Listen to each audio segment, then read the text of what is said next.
Hello and welcome to Arvindra's classes. Be sure to like, share and subscribe for the latest updates. नमस्ते दोस्तों, अरविंद्रास classes में आपका स्वागत है। करंट अफेयर्स के इस महत्वपूर्ण अध्याय में हम केरला के नाम बदलाव के सीधे तथ्यों यानी डायरेक्ट फैक्ट्स पर चर्चा करेंगे। देखिए, आज का हमारा मिशन एकदम क्लियर है। 24 फरवरी 2026 को यूनियन कैबिनेट ने जो केरला को केरलम करने का अप्रूवल दिया है, हमें उसके पीछे के constitutional documents, ministry of home affairs के रिपोर्ट्स और एडमिनिस्ट्रेटिव डेटा को एक्सट्रैक्ट करना है। हाँ, बिल्कुल। और चर्चा शुरू करने से पहले एक रूल क्लियर कर दूं, हमें किसी किस्सा गोई या अननेसेसरी बैकग्राउंड हिस्ट्री में नहीं जाना है। हम strictly exam point of view से इस टॉपिक का स्टैटिक लिंकेज और पॉलिटी कोड देखेंगे। ये जो डिसीजन आया है, ये फेडरलिज्म यानी संघवाद के चैप्टर के लिए एक बहुत ही हाई यील्ड की स्टडी बन गया है। तो यहाँ मैं थोड़ा इंटरप्ट करके सीधे ओरिजिन्स और लोकेशन की स्पेशल फैक्ट फाइल पर आना चाहूंगी। अगर हिस्टोरिकल स्टैटिक लिंकेज की बात करें तो केरलम शब्द का सबसे पहला डॉक्यूमेंटेड डेटा पॉइंट कहाँ मिलता है? देखिए, अगर हम हार्ड फैक्ट्स पर आएं तो सबसे पुराना रेफरेंस 3री शताब्दी ईसा पूर्व मतलब 3rd सेंचुरी BCE का है। सम्राट अशोक का जो दूसरा शिलालेख है यानी सेकेंड रॉक एडिक्ट, वहां इस जोग्राफिकल रीजन को केरलपुत्रा के नाम से मेंशन किया गया है। उसके बाद एंशिएंट हिस्ट्री में चेरा डायनेस्टी यानी चेरा राजवंश के टाइम पर इसे चेरेलम कहा जाता था। और वही शब्द लिंग्विस्टिक एवोल्यूशन के बाद मलयालम भाषा में केरलम बन गया। लेकिन यहाँ एक और ओरिजिन थ्योरी आती है, केरा प्लस आलम वाली, जिसका मतलब है कोकोनट लैंड यानी नारियल की भूमि। हाँ, पर एज एन एक्सपर्ट मैं बता दूं कि वो एक फोक एटिमोलॉजी है, मतलब लोक कथाओं पर आधारित है। एकेडमिक और हिस्टोरिकल रिकॉर्ड्स में चेराला डायनेस्टी वाले चेरालम फैक्ट को ही प्राइमरी सोर्स माना जाता है, और ब्रिटिश कॉलोनियल पीरियड में एडमिनिस्ट्रेटिव कन्वीनियंस के लिए उन्होंने इसका अंग्रेजीकरण करके केरला कर दिया था। सही। अब यहाँ से हम मॉडर्न हिस्ट्री और पॉलिटी के स्टैटिक लिंकेज पर आते हैं। 1956 के रीऑर्गेनाइजेशन वाले फेज की डेट्स नोट करना बहुत जरूरी है। आइक्या केरला मूवमेंट जो 1920s में शुरू हुआ, उसके बाद 1949 में ट्रावैनकोर और कोचीन का इंटीग्रेशन हुआ। बिल्कुल। और सबसे क्रूशियल डेट जो एग्जाम में आती है वो है 1 नवंबर 1956। फजल अली कमीशन, जिसे हम स्टेट रीऑर्गेनाइजेशन कमीशन या SRC भी कहते हैं, उसकी रिपोर्ट के आधार पर नए राज्य का गठन हुआ था, जिसे केरला पिरावी भी कहा जाता है। एक मिनट, यहाँ एक बहुत इंपॉर्टेंट कॉन्स्टिट्यूशनल फैक्ट एम्फसाइज करना चाहूंगी।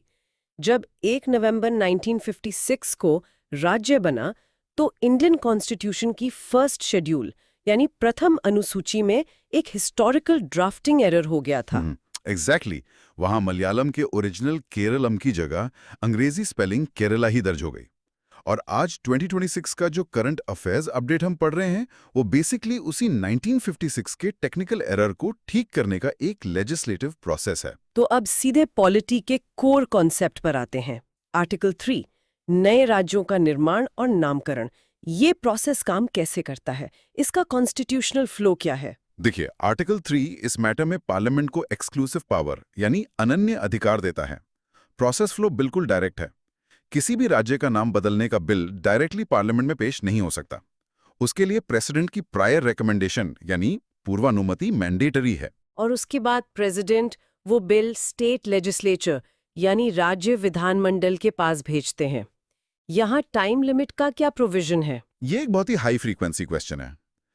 आर्टिकल 3 के प्रोवाइजो के तहत प्रेसिडेंट एक स्पेसिफिक टाइम लिमिट तय करते हैं। स्टेट लेजिस्लेचर को उसी निर्धारित समय के अंदर अपने व्यूज वापस भेजने होते हैं। लेकिन एक ट्रिकी सिचुएशन हो सकती है। यहाँ सुप्रीम कोर्ट का डायरेक्ट फैक्ट लिंक कीजिए। अगर स्टेट लेजिस्लेचर उस नाम से सहमत नहीं है तो क्या पार्लियामेंट स्टेट का व्यू मानने के लिए बाउंड है? बिल्कुल नहीं। इस पर 1960 का एक लैंडमार्क जजमेंट है, Babulal Parait versus state of Bombay. Supreme Court ने क्लियर किया है कि पार्लियामेंट इज नॉट बाउंड, यानी संसद राज्य के विचारों को मानने के लिए बाध्य नहीं है। पार्लियामेंट सिंपल मेजॉरिटी यानी साधारण बहुमत से बिल पास कर सकती है। स्टेट के पास कोई वीटो पावर नहीं होती। ग्रेट, ये पॉलिटी का कोर कॉन्सेप्ट क्लियर हो गया। अब आते हैं एडमिनिस्ट्रेटिव हर्डल्स पर। बिल पार्लियामेंट में आने से पहले मिनिस्ट्री ऑफ होम अफेयर्स, जो इसकी नोडल मिनिस्ट्री है, उसे किन किन डिपार्टमेंट से NOC यानी नो ऑब्जेक्शन सर्टिफिकेट लेना पड़ता है। इस लिस्ट में 4 मेजर डिपार्टमेंट्स हैं। पहला मिनिस्ट्री ऑफ रेलवेज, स्टेशंस के नाम ओवरलैप ना हो इसके लिए। दूसरा department of posts, pin code synchronisation के लिए। तीसरा सर्वे ऑफ इंडिया, जो हमारा नेशनल मैपिंग एजेंसी है। और चौथा और सबसे यूनिक एनओसी आता है इंटेलिजेंस ब्यूरो से, यानी आईबी से। आईबी का लॉजिक क्या है? यहाँ ज्योग्राफिकल आइडेंटिटी और इंटरनल सिक्योरिटी का कोई कनेक्शन है क्या? यहाँ एक रैपिड डेटा पॉइंट क्लियर करें। सीधा लॉजिक है। आईबी इस बात को वेरीफाई करती है कि जो नया नाम केरलम प्रपोज हुआ है, उस एग्जैक्ट नाम का कोई और गांव, शहर या पोस्ट ऑफिस पूरे भारत में कहीं और एग्जिस्ट तो नहीं करता। अगर डुप्लीकेट नाम होंगे तो नेशनल डेटाबेस और इमरजेंसी लॉजिस्टिक्स में कॉन्फ्लिक्ट आएगा। आईबी का एनओसी इस यूनिक ज्योग्राफिकल आइडेंटिटी का प्रूफ है। सही, तो एक यूनिक आइडेंटिटी स्टैब्लिश्ड हो गई। अब थोड़ा हिस्ट्री में जाकर नेम चेंजेस के स्टैटिक फैक्ट्स को रिवाइज करते हैं। इंडिया में पिछले मेजर नेम चेंजेस के साल क्या रहे हैं? डेटा लिस्ट नोट कीजिए। 1950 में यूनाइटेड प्रोविंसेस का नाम उत्तर प्रदेश हुआ। 1969 में मद्रास बनी तमिलनाडु। 1973 में मैसूर को कर्नाटका नाम मिला। उसके बाद 2007 में उत्तरांचल बना उत्तराखंड। 2011 में ओडिशा की स्पेलिंग चेंज होकर ओडिशा हुई और 2006 में पौंडीचेरी बनी पुदुचेरी। परफेक्ट। अब वापस करंट अफेयर्स पर आते हैं। इस नाम बदलाव का फाइनेंशियल इम्पैक्ट और बजट कितना है? गवर्नमेंट एक्सचेकर पर इसका क्या बर्डन आएगा? एडमिनिस्ट्रेटिव एस्टिमेट्स के मुताबिक इस पूरे रीब्रांडिंग और नेम चेंज एक्सरसाइज का कॉस्ट करीब 200 करोड़ से 500 करोड़ रुपए के बीच आएगा। ये बजट एलोकेट कहाँ होगा? सिर्फ साइन बोर्ड्स में या डिजिटल इंफ्रा में भी? दोनों जगह। हाईवेज, रेलवे स्टेशंस और 4 इंटरनेशनल एयरपोर्ट्स के फिजिकल बोर्ड्स तो बदलेंगे ही, लेकिन सबसे बड़ा एक्सपेंस डिजिटल इंफ्रास्ट्रक्चर पर आएगा। Government portals, land records, maps और स्टेट की ऑफिशियल सील्स, सब कुछ चेंज होगा। एक स्पेशल फैक्ट फाइल में ब्रांडिंग का पॉइंट भी नोट करें। केरला का global tourism campaign God's own country पूरी दुनिया में स्टैब्लिश्ड है।